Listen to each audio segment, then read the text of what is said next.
bukan hanya para petinggi partai politik, tapi sidang kabinet juga digelar pada Minggu sore.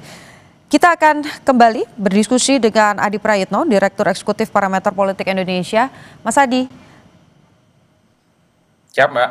Oke, tadi sebelum jeda ada beberapa hal yang menarik nih Mas. Ada yang bisa catatan-catatan untuk partai politik, ada catatan-catatan juga untuk eksekutif, ada juga catatan untuk masyarakat Indonesia pada saat ini. Mungkin ada beberapa dari penonton Kompas TV yang baru bergabung. Kita kembali tarik lagi sedikit ke belakang Mas. Jadi kalau kita bicara soal partai politik, sudah ada 2 partai politik yang resmi kemudian menonaktifkan kader-kadernya yang dalam tanda kutip bermasalah. Atau kalau saya pakai istilah dari media sosial, asbun, asal bunyi begitu ya. Tidak kemudian empati kepada masyarakat dan juga melihat bagaimana situasi masyarakat saat ini. Yang bisa dilakukan masyarakat Mas saat ini, apa? Ya, saya kira begini, secara prinsip untuk calon-calon pejabat publik seperti anggota dewan, mereka harus paham pejabat publik itu bukan swasta yang tidak terikat oleh apapun. Pejabat publik itu setiap omongannya, setiap perkataannya itu terikat, terutama karena itu menggunakan pajak publik untuk gaji dan tunjangan mereka. Oleh karena itu setiap perkataan, setiap perbuatan yang dilakukan oleh sang pejabat publik ya tentu harus dijaga dengan kaidah-kaidah yang sesuai dengan ketatanegaraan. Statement-statement dan perilaku-perilakunya harus mencerminkan sikap kenegarawanan, bukan justru misalnya menantang dan melukai perasaan publik secara umum.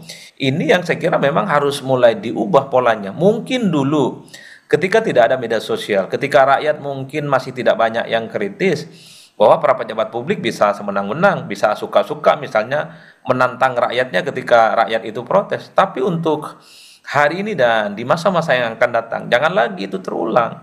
Ini terbukti karena memang sudah begitu banyak rakyat kita yang terekspos pengetahuan politiknya itu kan di atas rata-rata. Mereka kenal TikTok, mereka kenal IG, mereka main X, mereka juga main video-video pendek yang kemudian menjadi preferensi dalam pilihan dan tindakan-tindakan politik mereka.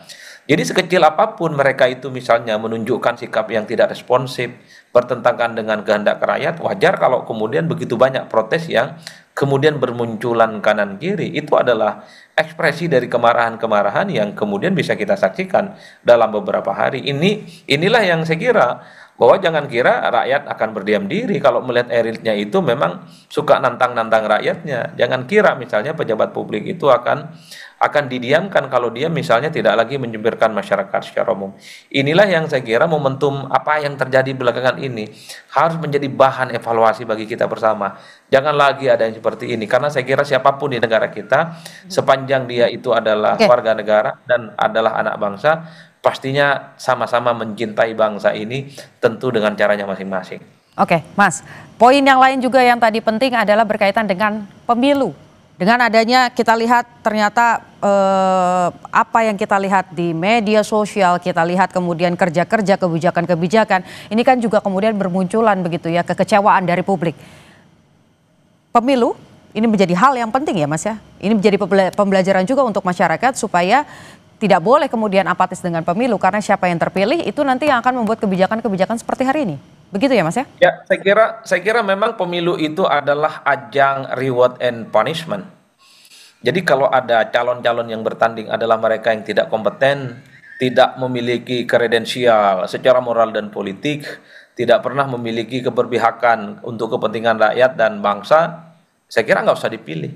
Bagaimana caranya? Datang ke TPS, jangan pilih mereka, pilihlah yang kemudian sebenarnya dengan figur-figur calon pejabat publik yang teridentifikasi memang dia memiliki preferensi dan keberpihakan kepada rakyat secara umum.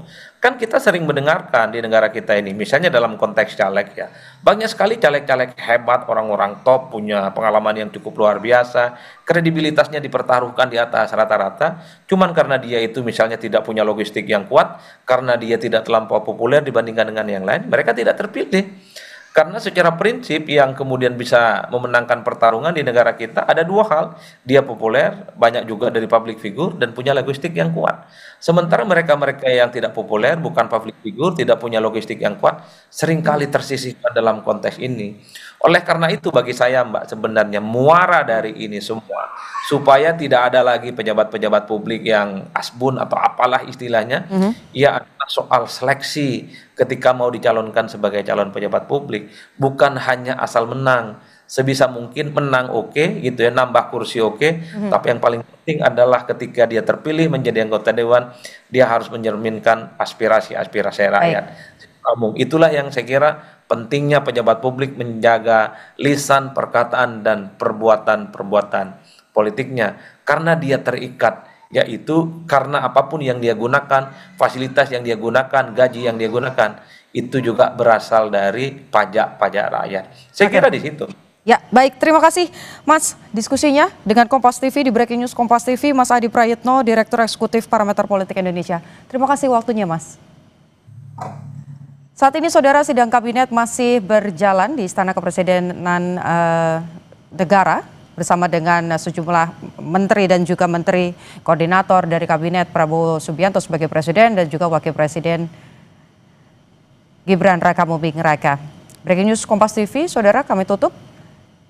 Informasi lainnya mengenai sidang kabinet dan juga perkembangan lain mengenai aksi unjuk rasa dapat Anda saksikan di program-program Kompas TV lainnya. Saya Niputu Trisnanda, Saudara. Terima kasih, sampai jumpa.